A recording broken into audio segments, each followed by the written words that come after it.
Salam dəyərli abituriyentlər, bugün sizlərlə mən Rəvan müəllim sınaq imtahanı 6-nın izahları ilə sizin qarşınızdayım. Coğrafiya 20 sınaq test toplusundan ilk sualın izahına baxaq.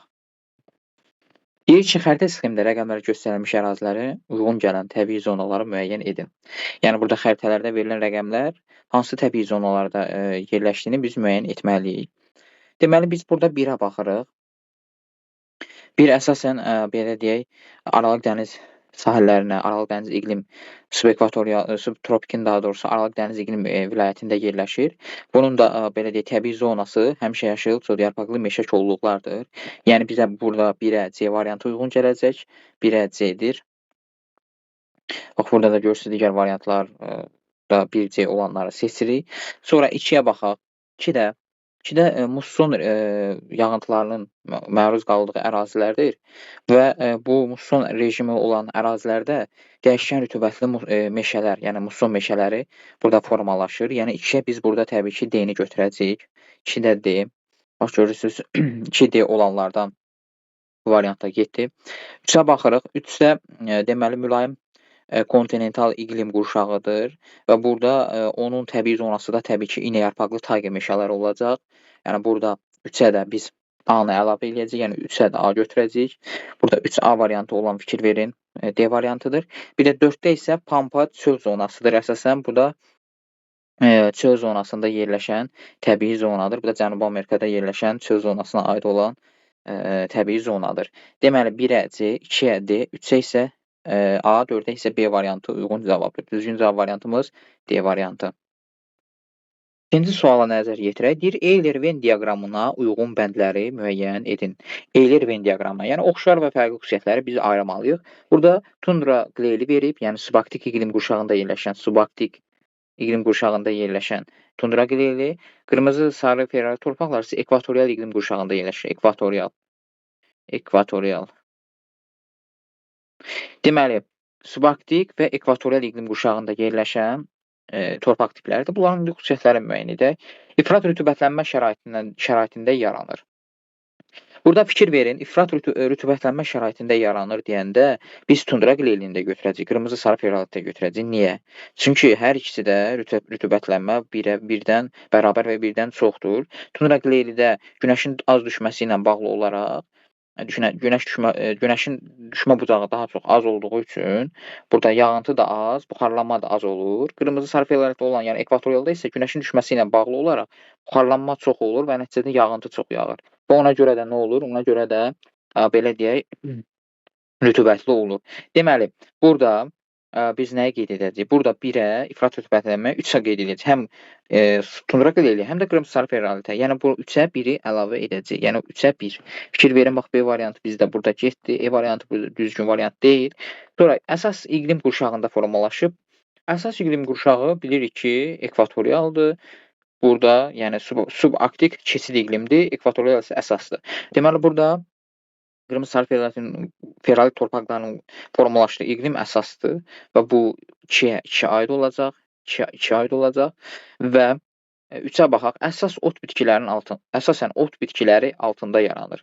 Ot bitkiləri altında yaranır deyəndə, yəni tundra qleyli torpaqları biz nəzərdə tutacağıq. Çünki bu torpaqlar daha çox belə deyək, iynəyarpaqlı meşə, həm də ki tundra qleyli belə deyək, çəmən bitkilərinin, ot bitkilərinin altında belə deyək, olan torpaq tipləridir. Biz buna 1-ə 3-ə aid edəcəyik. Çünki qırmızı sarı torpaqlar, ferrari torpaqlarda o qədər yağıntı olur ki, burada ot bitkilərinin də belə deyək, inkişafı ləngiyir. Burada deməli 1-ə aiddir 3. 1-ə aiddir deməli 3. Burada görürsünüz C variantı düzgün deyil. Sonra yayıldığı ərazidə bataqlıqlara rast gəlinir. Yayıldığı ərazilərdə bataqlıqlara rast gəlinir.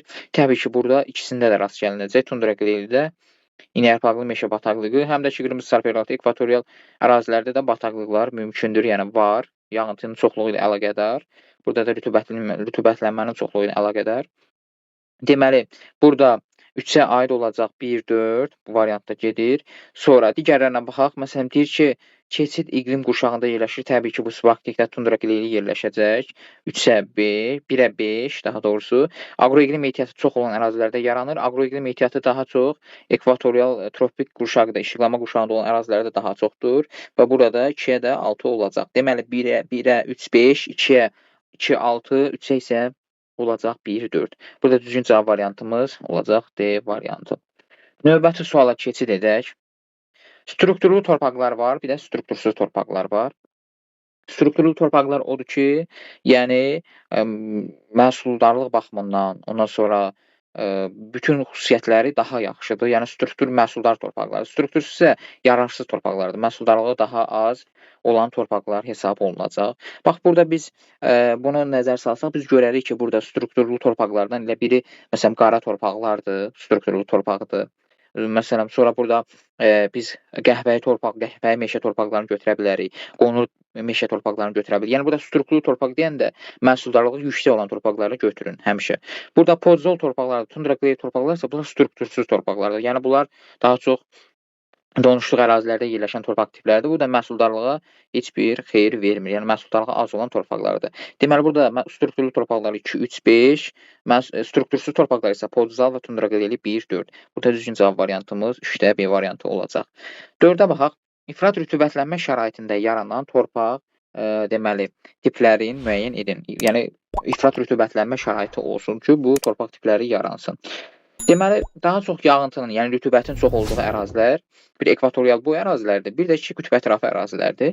Buna əsasən də, bax, məsələn, burada qırmızı sarı periolit ekvatorial torpaqlardır, bunu götürə bilərik burada. Sonra podzol torpaqlardır, tundra qleyli torpaqlardır. Bunlar da rütubətlənmə şəraitinə malik olan torpaqlardır. Və buna görə də biz burada nəyə götürürük? 2, 4, 5. Yəni, burada qırmızı sarı periolit, podzol və tundra qleyli.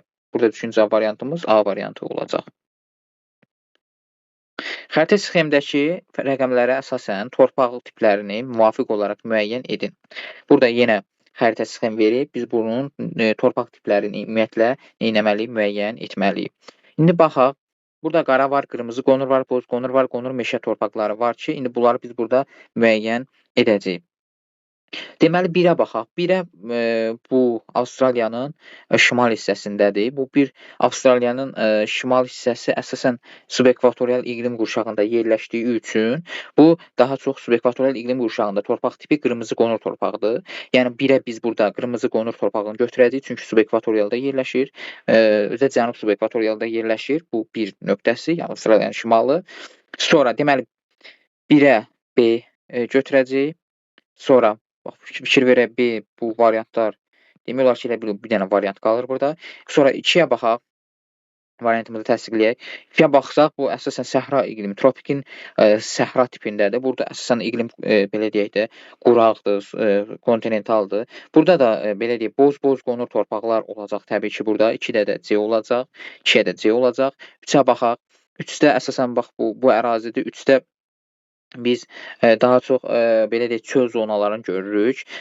Şimali Amerikanın çöl zonalarına düşür. Bu da əsasən burada qara torpaqlar üstünlük təşkil edəcək. Sonra 4-ə baxaq. 4-də deyir ki, burada qonur meşə torpaqları 4D, burada yəni qonur meşə torpaqları da əsasən mülayim enliklərdə, mülayim kontinental iqlim qurşağında yerləşir. Burada düzgün cavab variantımız C variantıdır. 6-cı suala keçid edək. Xəritə sxemdə deyir ki, ifrat rütubətlənmə şəraiti yaranan torpaqların yayıldığı əraziləri müəyyən edin. Düzənlik ərazilərimiz ümumiyyətlə quraq iqlim şəraitində, yarımsəhra iqlim tipində formalaşıb. Ona görə məsələn buradan elə 5-i biz buradan götürürük, 3-ü biz buradan çıxırıq, çünki bunlar quraq iqlim şəraitində formalaşıb. Yəni bunlar bizim düzgün cavab variantımız deyil. İndi digərlərinə baxaq. Məsələn, bir yüksək dağlıq ərazidir. Burada daha doğrusu meşə, landşaft və ifrat rütubətlənmə şəraiti yaranan torpaqlardır. Burada 4 də həmçinin yüksək dağlıq hissədir. Bir də 6-da düzənlik ərazilər, talış ətəklərində yağıntıların çox olması ilə əlaqədar. Bura ifrat rütubətlənmə şəraitində sarı torpaqlar da hətta yayılmışdır. 2 də quraq iqlim şəraitindədir. Çünki belə deyək də, Şərqi Ordubad düzü daha quraq kontinental iqlim şəraitindən malikdir. Qışı soyuq keçən yarımsəhra quru çöl iqliminə aiddir. Ona görə burada düzgün cavab variantımız olacaq 1, 4, 6 A variantı. Sonra 7-ci suala diqqətlə baxaq. 7-ci sualda deyir ki, yağıntıların orta il miqdarı 600 mm, buxarlanma qabiliyyəti 900 mm olan ərazi üçün səciyyəvi olan təbii zona və torpaq tipləri. Yağıntıların belə deyək də, təqribi qiyməti 600-dür.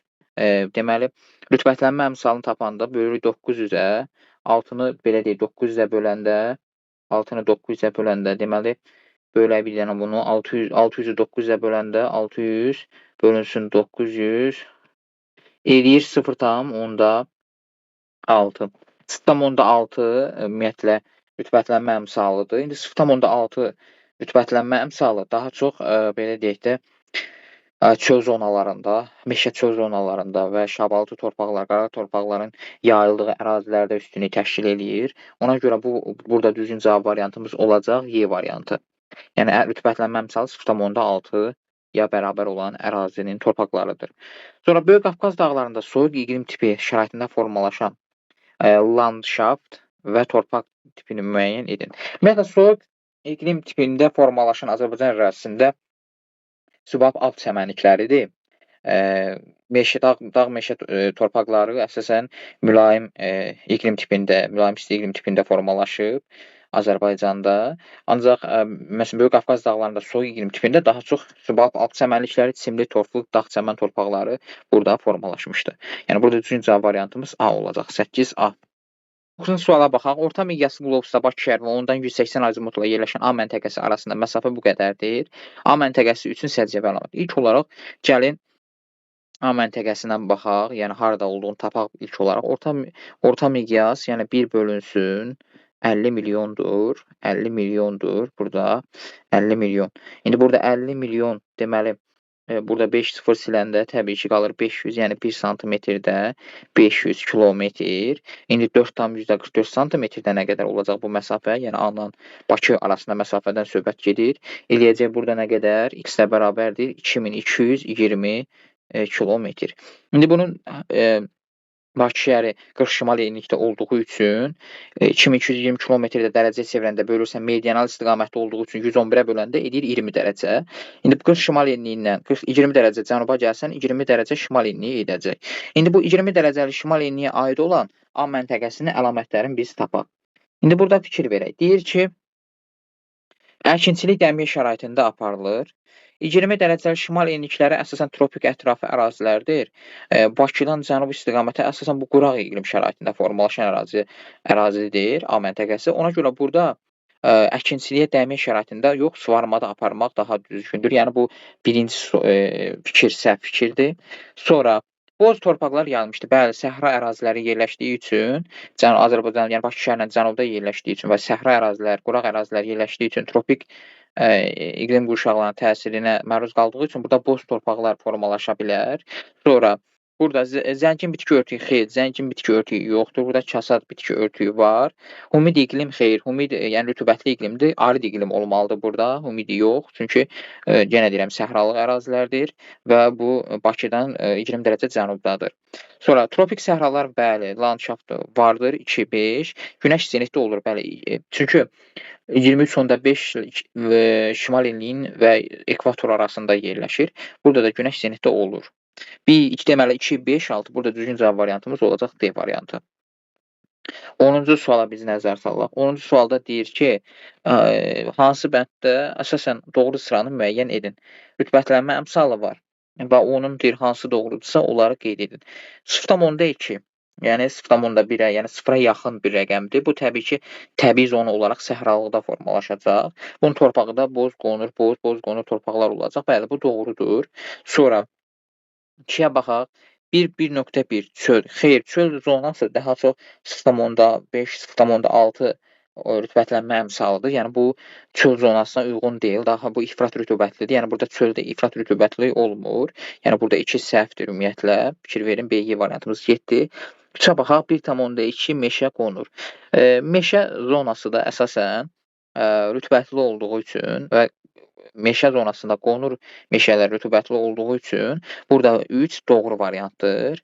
0,6 tundra xeyr, belə tundra zonaları burada 1-ə yaxındır. Çünki qütb ətrafıdır. Tayqada həmçinin. Bu da şabal torpaq deyil təbii ki, tayqada. Ona görə 4-5 səhvdir. Elə burada düzgün cavab variantımız 1-3-dür. A variantı. 11-ə baxaq. Təbii ki, doğru sıraları müəyyən edin. Doğru sıraları müəyyən edin. Təbii komponentlər, təbii komplekslər.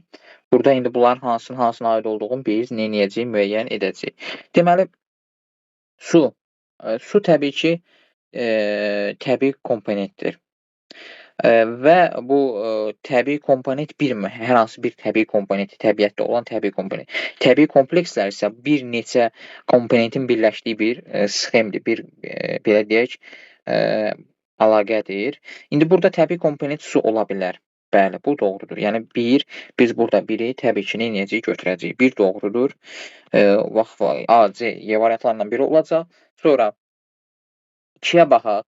2-də meşə var. Meşə isə təbii kompleksdir. Meşənin daxilində belə deyək, ağac var, su var, nə bilim, belə deyək, torpaq var. Bax, bu təbii komponentlər bir neçə dənədir və bu təbii kompleks adlanacaq. Ona görə bu 2 səhvdir. Yəni 2 bu doğru variant deyil. 3-ə baxaq. 3-də görək nədir? 3-də deyir ki, tayqa. Bəli, tayqa təbii kompleksdir. Yəni tayqanın tərkibində olan təbii komponentlər var. Yəni təbii kompleksin tərkibində təbii komponent olur.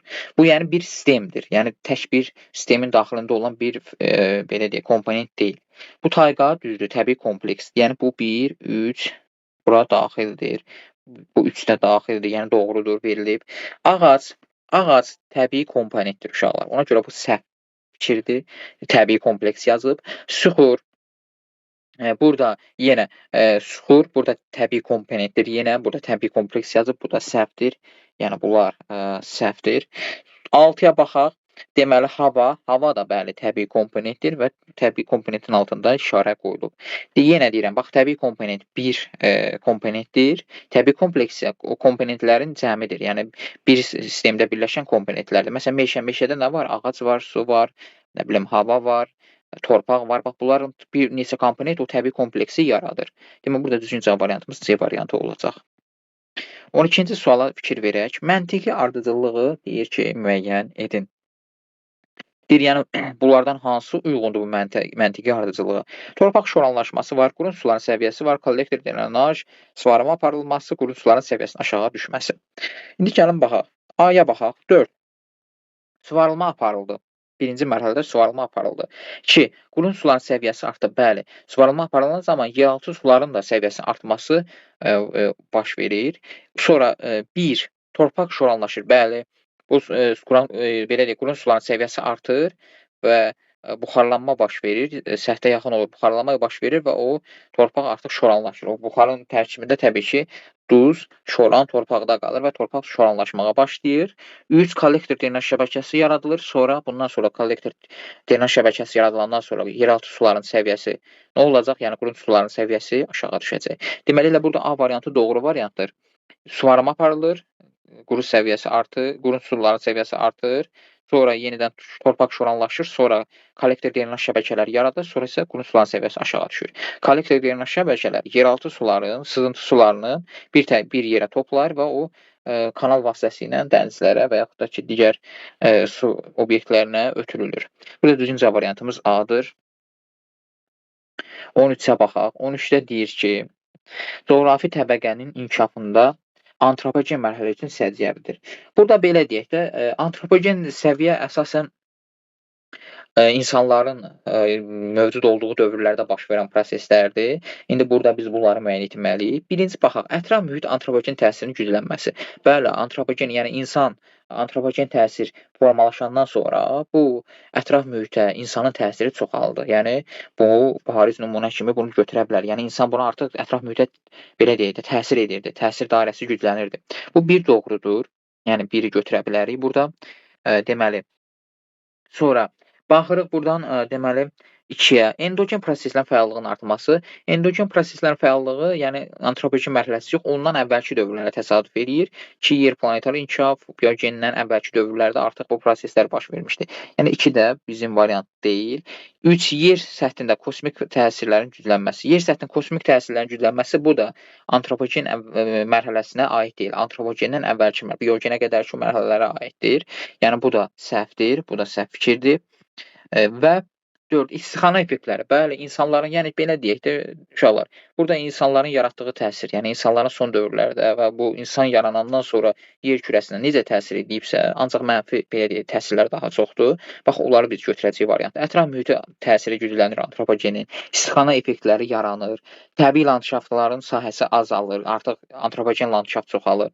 İqlim dəyişkənliyi ilə bağlı quru sahəsinin genişlənməsi bu da ümumiyyətlə deyil. Əsas bunlardır. Bax, fikir verin. Ətraf mühitin antropogen təsirin güclənməsi, istixana effektlərinin yaranması və təbii landşaft sahəsinin azalması. Çünki təbii landşaft artıq təbii komplekslər azalır, insanların təsir etdiyi antropogen komplekslər daha da çoxalır. Yəni 1, 4, 5. Burada düzgün cavab variantımız C variantı. 14-ə baxaq. 14-də deyir ki, bizə 14-cü sualda deyir ki, bu səhraların və vahələrin rast gəlindiyi əraziləri müvafiq olaraq müəyyən edin. Bu səhralar daha çox qütbətrafı ərazilərdə rast gəlinəcək. Qütb və qütbətrafı ərazilər və vahələr isə əsasən səhraların olduğu ərazilərdə olacaq. Məsələn, Orta Sibir yaylası, Almaniya-Polşa ovalığı, bu səhralar Almaniya-Polşa ovalığında yoxdur. Orta Sibirdə də demək olar ki, şimal hissələrində var, o biraz yayılıb, o da təsir, yəni buzlaq relyefin təsiri var, səhralarından söhbət getmir. Yəni bu səhvdir ümumiyyətlə. Keçək, Saxalin adasında bu səhrası yoxdur, Kamçatkada yoxdur, yəni bu da səhvdir. Sonra Falkland adaları, Qırlandiya adası, burada da Falkland adasında belə bir şey, buz səhraları yoxdur. Sonra İslandiya, bir də Newfoundland adası, burada da təbii ki, buz səhraları yoxdur, elə buradan bilmək olur. Və elə buradan məsələn vahələrə də baxsaq, məsələn Skandinaviyada səhra yoxdur, Yeni Zelandiyada səhra yoxdur. Məsələn bu ərazilərdə səhralar demək olar ki, yoxdur. Baxın Y-yə baxın hələ. Deyir ki, Baffin torpağı qütb ətrafıdır.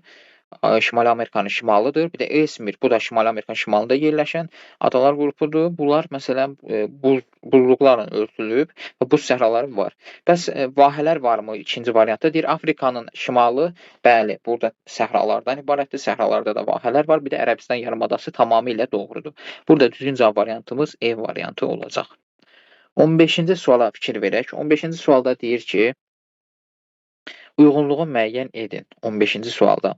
Ekvatorial 1. Ekvatorial iqlim, rütubətli ekvatorial meşə, qırmızı ferralit torpaqlar. Bu doğrudur. Bu doğrudur. Mülayim, deməli, mülayim, inyarpaqlı tayqa meşəsi qonur. Xeyr. Tayqa meşəsinin torpaqları daha çox tundra, belə deyək, zonası tundra qleyli torpaqlardır. Daha doğrusu iynəyarpaqlı meşələrdə burada tundra qleyli torpaqlar yayılıb. Sonra 3-ə baxaq, subtropik deməli, səhra yarımsəhra açıq şabalıdır. Yox, boz qonur torpaqlardır. Bu da səhvdir. Yəni 2-də, 3-də səhvdir. 2-də, 3-də səhvdir bizdə. Deməli, 4-ə baxırıq. Subtropik codyarpaqlı meşə qəhvəyi torpaqlı tamamilə doğrudur. Aral dəniz sahilində ən çox codyarpaqlı meşə landşaftı yayılıb və burada qəhvəyi torpaqlar üstünlük təşkil edir. Deməli, burada sonra 1, 4, bir də 6-ya baxaq. Subekvatorial iqlim qurşağı, savanna, qırmızı qonur torpaqlar. Bəli, subekvatorialda savanna, seyrək meşə və qırmızı qonur torpaqları yayılmışdır. Yəni burada düzgün cavab variantımız A variantı hesab ediləcək. 16-cı suala nəzər salaq. 16-cı sualda qeyd edir ki, deyir ki, sxemə əsasən enlik üfüqi zonalıq aydın müşahidə edildiyi ərazilər. Enlik üfüqi, yəni üfüqi zonalıqda, yəni ekvatordan qütbərarı zonalığın aydın müşahidə olunduğu əraziləri biz neynəməliyik, müəyyən etməliyik. Burada deməli, enlik üzrə əsasən dağlıq ərazilərdə şaquli zonalıq üstünlükdür. Düzənlik ərazilərdə isə enlik üfüqi zonalıq daha aydın nəzərdə çarpır. Burada məsələn 2-dir, 6-dır, bunlar dağlıq zonadır. Yəni bunlar bizim işimizə yaramayacaq. Burada məsələn Avstraliyada səhra, yəni düzən ərazilərdir. Bunu götürə bilərik. Burada məsələn Amazon ovalığı, burada da məsələn üfüqi enlik zonalıq yayılıb. Burada məsələn bu hissədə Şərqi Avropa düzənliyində də bu üfüqi zonalığın aydın müşahidə olunduğu ərazilər. Burada yenə hündürlükdür, hündürlük qurşağıdır. Hündürlük qurşaqları buradadır. Deməli burada A variantı düzgün cavab variantımız hesab olunacaq. 17. Deyir ki, bunların yerləşdiyi ümumiyyətlə o bəndləri müəyyən edin. Deməli Böyük Britaniya, Kalimantan, bir də Baffin torpağı var. Deməli, Böyük Britaniya da əsasən mülayim dəniz iqlim vilayətində yerləşir. Mülayim dəniz iqlim vilayətinin torpaqları enli yarpaqlı, bir də qarışıq meşə torpaqlarıdır.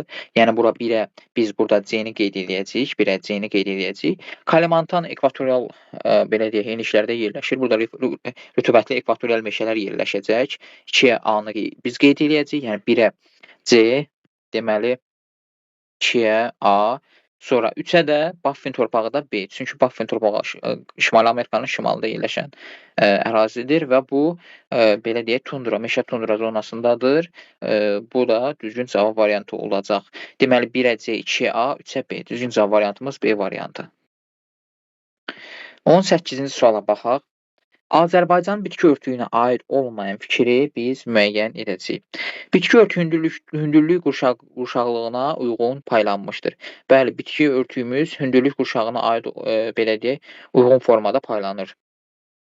Düzən meşələrdə qaraçöhrə və fıstıq ağacları yayılmışdır. Fıstıq ağacları və qaraçöhrə daha çox dağ meşələrində üstünlük təşkil edir. Ona görə bu doğru olmayan fikirdir. Çünki fıstıqdır, vələsdir, palıddır. Bax bu ağaclar daha çox dağ meşə torpaqlarındadır. Düzən meşə torpaqlarında belə ağaclara rast gəlinmir. Yəni daha çox iynəyarpaqlı meşələr, quraqlığa davamlı olan bitkilər, ağac növləri yetişdirilir. Bax burada düzgün cavab variantımız olacaq B variantı. Videonun uzun olmağını istəmirəm. Ona görə qısa şəkildə burada variantı qeyd elədim və səbəbini dedim. 19-a baxaq. 19-da belə bir sxem verib. Sxemdə deyir ki, bunlar hansılardır və bunların 1, 2, 3 müvafiq olaraq qeyd eləyəcək. Qarışıq meşə var. Qarışıq meşə varsa bu mülayim iqlimdə yerləşir və bunun deməli qarışıq meşənin torpağı olacaq qonur meşə torpaqları. Sonra bundan yan tərəfdə qara torpaq varsa, deməli bu çöl zonasında yerləşir və çöl zonasında yerləşinə çöl və meşə çöl olacaq. Bura çöl, bura olacaq deməli qonur meşə.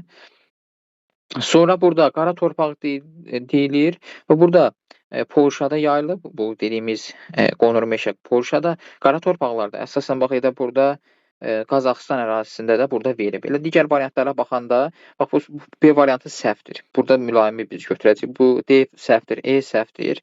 Burada mülayimdir. Bu ikisi var. Sonra 2-yə baxsaq dedik ki, qara torpaq varsa çöldür. Səhradırsa bu səhvdir avtomatik. Sonra fikir verin 3-ə qonur meşə, 4-ə isə artıq Qazaxıstan uyğun gəlir. Burada düzgün cavab variantımız A variantıdır. 20-ci suala baxaq. 20-ci sualda deyilir ki, verilən iqlim diaqramına aid olduğu ərazinin 3-ün səciyyəvi xüsusiyyəti müəyyən edin.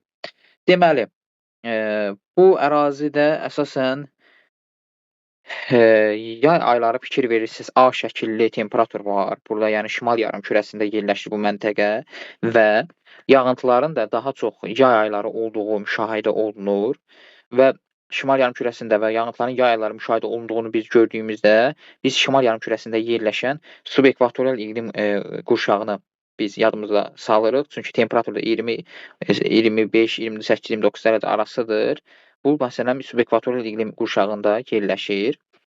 İndi buna aid xüsusiyyətləri gəl tapaq. Deməli, il boyu suvarmaya ehtiyac var. Xeyr, yayda suvarmaya ehtiyac yoxdur, qışda suvarmaya var. Yəni burada bu səhv fikirdir. Bizə olan əlamətləri deyirlər. Bizə onu tapmalıyıq. Boz-boz qonur torpaq xeyr. Subekvatorial iqlim qurşağında boz-boz qonur torpaqlar yoxdur. Bu da yəni təbii ki, səhv fikirdir. Düzgün variantımız tapılır artıq. Qütb ulduzu görünür. Bəli, çünki şimalda yerləşir. Qütb ulduzu şimalda görünür. Ekvatordan şimalda neçə dərəcə durmuşsansa o qədər də görünür. Sonra aqroiqlim ehtiyatı ilə yaxşı təmin olunub, bəli. Çünki belə deyək, tropik qurşaqda yerləşir. 6 biomüxtəliflik çoxdur. Bəli, burada biomüxtəliflik, yəni canlı baxımından zəngin ərazilər hesab olunurlar bunlar. Deməli, burada düzgün cavab variantımız D variantıdır. 21-ci test tapşırığına biz nəzər salaq. 20-ci test tapşırığında deyilir ki, Böyük Qafqaz dağlarının sxeminə əsasən A nöqtəsinə aid olan əlamətləri müəyyən edin. A nöqtəsi 800 metrdən 2000 metr arasında olan bir ərazidir. İndi burada biz bunlara aid olan xüsusiyyəti müəyyən edəcəyik. Deməli, burada qeyd olunacaq ki, birinci baxaq, Alp çəmənliklərindən yuxarıda yerləşir. Xeyr, 800-2000 metr arasında Alp çəmənliyindən aşağıda yerləşir, yuxarıda yerləşmir. Yəni, buna aid olmayan bir xüsusiyyətdir bunlar. Bu səhv fikirdir A. Sonra 2-yə baxaq. Kimyəvi və üzvü aşınma məruz qalır. Bəli, kimyəvi və üzvü aşınmaya bu ərazi məruz qalır. Çünki bu 800-2000 metr arasında olan ərazilər əsasən dağ meşə torpaqlarıdır. Yəni, dağ meşə əraziləridir ki, yəni 2000-ə qədər gedir. 800-dən 2000-ə qədər dağ meşə torpaqları gedib çıxa bilir. Sonra Deməli, bu 2 doğrudur. 2-ni biz bura götürəcəyik. Elə bir dənə burada bu variantımız qalır, elə A variantı. Baxaq 4-ə. Səpələnən radiasiyanın payı üstündür. Bəli. Bu ərazi alçaq dağlıq olduğu üçün, dağa təbii alçaq dağlıq olduğu üçün burada səpələnən radiasiya üstündür. Sonra dağ meşələri yayılmışdır. Bəli, bu da doğrudur. Elə burada 2, 4, 6 A variantı düzgün variantdır. 22-yə baxaq. 22-də deyir ki, uyğunluğu müəyyən edin. Milli park yerləşdiyi təbii vilayət və iqlim tipi. 22-də deyir, Zaqatala 1. Zaqatala Böyük Qafqaz vilayətində təbii ki, yerləşəcək. Yəni 1-ə 3. Fikir verin, 1-ə 3. Deməli, sonra bu Zaqatala da təbii ki, hündür dağlıq ərazidə yerləşdiyi üçün burada təbii ki, soyuq iqlim formalaşacaq Zaqatala ərazisində. Burada bütün fəslər bol yağıntılı soyuq iqlim tipi də var hətta. Deməli, burada 1-ə 3, 3-ə də B. 1-ə 3, 3-ə də B. Bunlar görürsünüz səhvdir. 2-yə baxaq. Bəsit çay 1, Kiçik Qafqaz C, mülayim isti. Bəli, bu doğrudur. Zəngəzur deməli 3, 2, Orta Araz, A, dağ tundra. Bəli, Zəngəzur silsiləsi dağ tundra iqlimin yayıldığı ərazidir və Orta Araz təbii vilayətində yerləşir. Burada da düzgün cavab variantımız C variantıdır. 23-cü suala baxaq. Deməli 23-cü sualda deyir ki, Azərbaycanda boz qonur, boz çəmən torpaqlarının yayılmadığı əraziləri müəyyən edin. Yayıldığı demirəm, yayılmadığı əraziləri müəyyən edin. Baxın, Şirvan düzündə yayılır boz qonur torpaqlar. Qanıxəri çayda yayılmır. Sonra Lənkəran ovalığında yayılmır. Cəyən, İncə, Hərəmi düzlərində yayılır. Yəni yarımsəhra quru çöl iqlim tipinin yerləşdiyi ərazilərdə bu boz qonur, boz çəmən torpaqlar daha üstünlük təşkil eləyir. Ona görə də Şirvan düzüdür, Cəyən düzüdür, ondan sonra Muğan düzüdür, bunlar yayılır. Qanlıq Əyriçay ilə Lənkəran ovalığında isə bu boz qonur torpaqlar yayılmır. Ona görə düzgün cavab variantımız 2, 3. 24-cü suala nəzər salaq. 24-cü sualda deyilir ki, xəritə sxemində əsasən biomüxtəlifliyin zəngin olduğu ərazilər müəyyən edin. İndi burada da yenə də biomüxtəlifliyin zəngin olduğu ərazilər daha çox ekvatorial, subekvatorial ərazilərdir. Daha belə deyək, biomüxtəliflik zəngin olacaq. Məsələn, bu səhradır, burada kəsat olacaq, bu qütb ətrafıdır, burada kəsat olacaq, bu dağlıqdır, burada kəsat olacaq. Məsələn, 2, 5, 6 burada görürsünüz ki, bunlar subekvatorial və ekvatorial iqlim vilayətlərində yerləşirlər və iqlim qurşaqlarında yerləşirlər və bu ərazilərdə zəngin biomüxtəliflik olacaqdır. Düzgün cavab 2, 5, 6. 25-ci suala baxaq. 25-ci sualda deyir ki, əsasən landşaft inversiyası, intrazonal və texnogen landşaftın yayıldığı ərazilər. Deməli, landşaft inversiyası respublikamızda yeganə ərazidir ki, Talış dağlarında baş verir. Talış dağlarının yuxarı doğru qalxdıqca hava daha da quruyur, quraq olur və nəticədə yuxarı doğru getdikcə, məsələn, landşaft daha da azalır, belə deyək. Və yuxarı doğru getdikcə, aşağıdan düzəndən yuxarı doğru getdikcə meşə landşaftı gəlməli halda burada olmur. Onun əvəzinə dağ keçərkət bitkiləri olur. Aşağı doğru gəldikdə isə dağ landşaftı müşahidə olunur. Yəni bu inversiya baş verir, çevrilir. Ona görə burada landşaft inversiyası 5-də olacaq. Yəni 5. Sonra intrazonal landşaft, yəni həmin əraziyə aid olmayan, xas olmayan bitkilərin bitdiyi ərazilər isə olacaq burada Qanıxəri çayda 6. Bir də ki, texnogen landşaft, yəni insan yaratdığı landşaftın daha çox olduğu belə deyək, ərazilər texnogen landşaft adlanır. Bu da 2 olacaq. Bakı ərazisi. Deməli 5, 6, 2 bizim düzgün cavab variantımızdır. 26-cı suala baxaq. 26-cı sualda deyir ki, həm əsas, həm də keçid iqlim qurşaqlarında yayılmış təbii zonalar. Səhra və yarım səhralar həm əsasda var, həm də məsələn, səhra və yarım səhralar subtropikdə də var, tropikdə də var, mülayimdə də var, həm keçiddə var, həm əsasda var. Yəni biz burada biri götürə bilərik. Bir doğrudur. Rütubətli ekvatorial, yalnız ekvatorial. Cod yarpaq həmişə yaşıl meşələr, yalnız subtropikdə. İynə yarpaqlı tayqa meşələri mülayimdə. Dəyişkən rütubətli həm mussonun, həm subtropikin mussonunda, həm mülayim musson rejimli belə deyək, meşələrində müşahidə olunur. Yəni həm əsasda, həm də keçiddə nə olur? Müşahidə edilir. Yəni burada düzgün cavab variantımız 1, 5. 27-ci test tapşırığına baxaq. 27-ci test tapşırığında deyir ki, coğrafi təbəqənin qanuna uyğunluğu var. Bütövlük var, ritmiklik var, zonalıq var. Bütövlük, yəni cisimlərin bir-biri ilə, yəni komponentlərin bir-biri ilə əlaqəsidir. Onlardan da ən belə deyək, aydın nümunə qida zəncirini biz qeyd edə bilərik burada C variantın. Sonra ritmiklik, yəni təkrarlanmaq deməkdir. Çoxillik, illik, sutkalıq və s. Burada məsələn şeyin düşməsi, məsələn günlük ildə sutkalıq ərzində şeyin düşməsi burada aiddir 2-A. Hə, musson küləkləri də bura aiddir. Musson küləkləri artıq illik ritmikliyə aiddir. Çünki hər il yay ayları bu musson küləkləri müşahidə olunur. Bu da aiddir təbii ki. Burada ritmiklik musson küləklərinə aiddir. A, B. Zonallıq isə ümumiyyətlə komponentlərin paylanmasıdır. Təbii zonallıqların paylanması D. Bir də təbii torpaqların coğrafi enliklər üzrə paylanması da E. Demək, birincisi əlaqə, ikincisi təkrarlanma, üçüncüsü isə paylanması müəyyən edir təbii komponentlərin, yəni coğrafi təbəqəni. 1-ə C, 2-ə AB, 3-ə deməli D, Y. Sonra biz 28-ci test tapşırığına baxacağıq. Bu situasiya tipli təbii ki test tapşırığıdır. İndi bu situasiyanı oxuyuram, sonra bu test tapşırığına biz nə edəcəyik baxacağıq. Deməli, situasiyada deyilir ki, Şimal yarımkürəsində bütün fəsillər aydın müşahidə olunduğu A məntəqəsində yerləşdiyi coğrafi enlik yay mövsümündə enən hava axınları, qışda isə mövsümdə qalxan hava axınları üstünü təşkil edir. Şimal materikində bu enliklərdə yerləşən qərb hissəsində qışda, şərq hissəsində isə yayda rütubətlidir. Yəqin ki, bunu oxuyan zaman biz təqribən axlımıza bir iqlim qurşağı düşdü ki, bu iqlim qurşağı, biz özümüz də bu iqlim qurşağında yerləşirik. Sözü gedən iqlim qurşağı subtropik iqlim qurşağıdır. Bu subtropik iqlim qurşağı qərbi Aralıq dənizdir. Aralıq dəniz olduğu üçün qışda rütubətli, şərqi də musson və yayı rütubətlidir. Və hətta deyir ki, yay mövsümündə enən hava, yəni tropik təsir eləyir, qış mövsümündə qalxan hava mülayim təsir eləyir. Ona görə biz bunu tapdıq subtropik. İndi gəlin görək burada bunlar nə deyir? Bu coğrafi enliyə aid iqlim qurşağını və onun daxilində formalaşan iqlim tiplərini yazaq. İndi subtropik tapdıq biz elə onu oxuyandan sonra subtropik, tropik, sonra bunlar hansı iqlim tipləri var? Məsələn, aralıq, kontinental, bir də ki, musson.